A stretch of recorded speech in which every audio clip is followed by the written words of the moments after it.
네, 서울 구로울의 윤건영입니다. PPT 띄워주시기 바랍니다. 참사 1시간 만에 대통령의 첫 지시가 있었습니다. 행안부 장관을 중심으로 신속한 구급과 치료가 이루어지도록 만전을 기하라. 이상민 증인 알고 계시죠? 네. 다음 PPT 봐주십시오.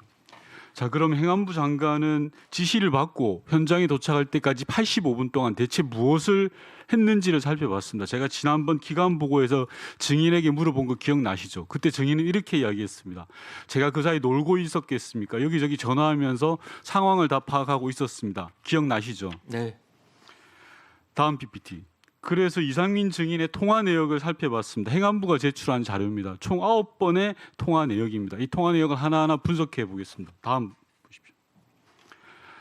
대통령은 참사 관련해서 신속한 구급과 치료를 지시했습니다. 그런데 주무장관인 행안부 장관은 참사를 인지하고 85분 동안 전화 통화를 9번 했습니다. 10분에 한 번씩 통화를 한 겁니다. 그리고 장관께서 직접 전화를 한 건 단 한 통이었습니다. 나머지 8통은 전부 걸려온 전화를 받은 겁니다. 심지어 나머지들 전부 대부분이 행안부 내 식구들입니다.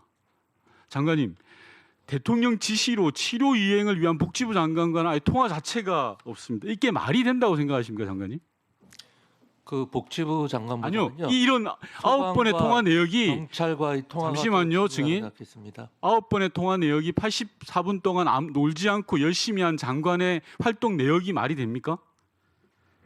놀고 있지 않다고 하셨잖아요. 뭐 사고 이동 수습과 시간 골든타임의 최적기에 실무자들은 동분서주하면서 이리 뛰고 저리 뛰고 하는데 주무부처 장관인 이상민 증인은 도대체 뭘 하셨습니까?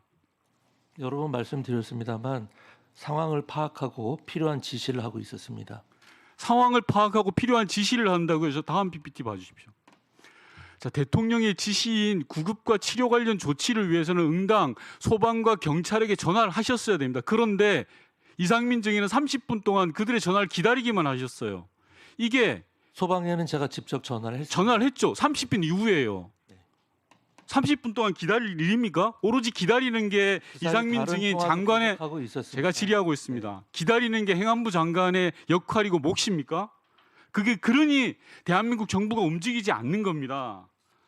실무자들만 움직여서 무엇을 합니까? 장관은 기다리는 게 장관의 역할입니까? 아니지 않아요. 현장을 책임지고 현장을 끌어가는 게 행안부 장관의 몫이에요.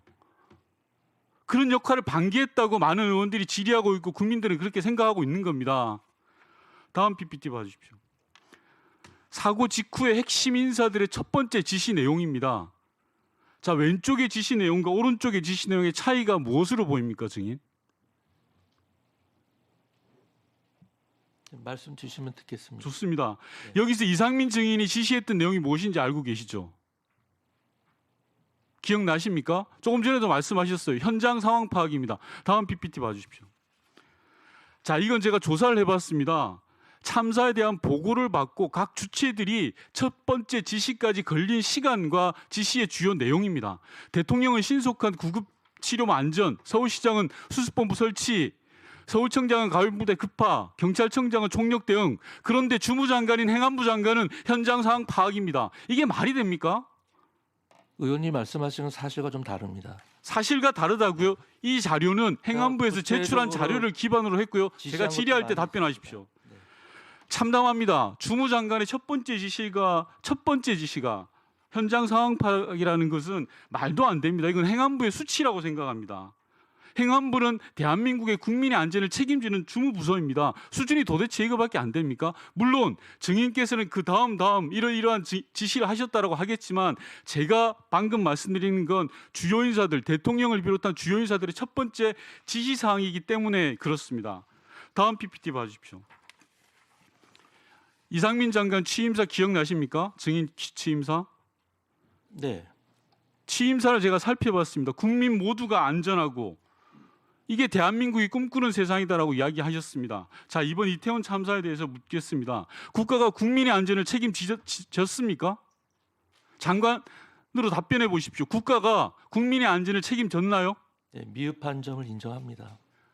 예전에는 국민들이 국가가 정부가 나를 져줄 거야라고 생각했다면 이번에는 자, 정부는 네가 알아서 살아라.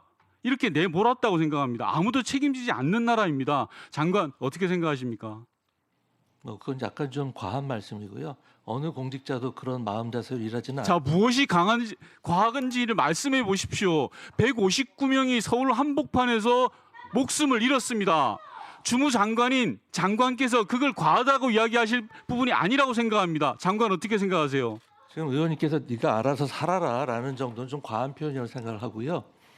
뭐 저희가 뭐 다 잘했다는 건 아니고요. 안전을 아까 말씀드린 책임지는 거- 장관으로서는요, 제가 그런 질문을 했을 때 입이 100개라도 할 말이 없습니다라고 이야기하셔야 되는 겁니다.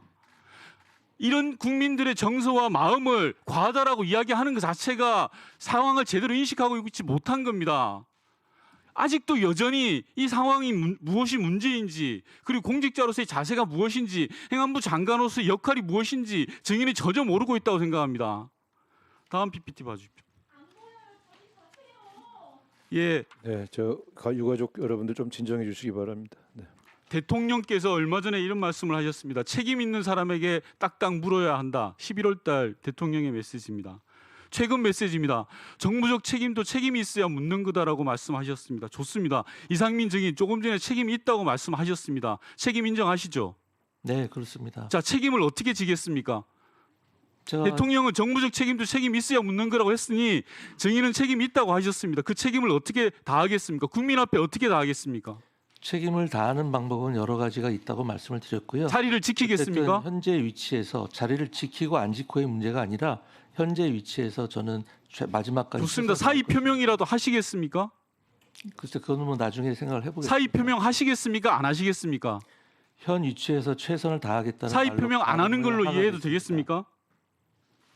사의 표명 안 하는 걸로 이해해도 되겠습니까? 현 위치에서 최선을 다하겠다는 말씀만 드리겠습니다. 그게 국민들이 안타깝게 여기는 겁니다. 150 국민들을 지키지 못한 정부의 수장으로서 해야 될 역할은 아니고 해야 될 말은 아니라고 생각합니다. 다시 한번 찬찬히 스스로 반성해 주시기 바랍니다.